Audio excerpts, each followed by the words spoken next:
Okey doktor, kita ada sekolah kebangsaan Cina. Jadi apakah yang membezakan UEC dan kebangsaan Cina? Kenapa ada setengah masyarakat dia kalau boleh tak nak pergi ke kebangsaan Cina? Instead mereka memilih untuk pergi ke UEC. Sekolah jenis kebangsaan, sekolah rendah sekolah rendah jenis kebangsaan dan sekolah menengah kebangsaan, mereka menggunakan bahasa bahasa Mandarin sebagai bahasa pengantar. Tapi mereka menggunakan kurikulum kebangsaan.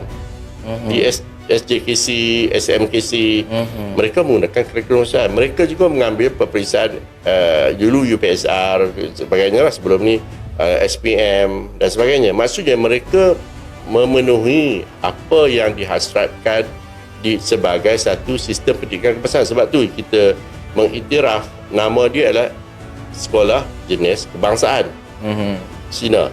Sekolah jenis kebangsaan Tamil. Maksud dia menggunakan dan diiktiraf sebahagian daripada sistem pendidikan kebangsaan.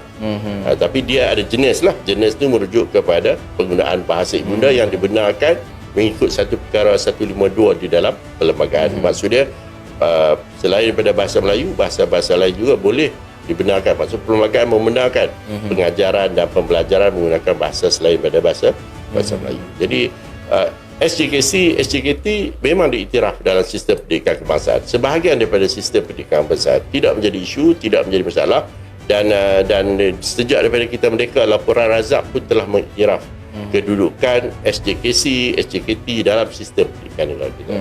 Dia berbeza dengan UEC.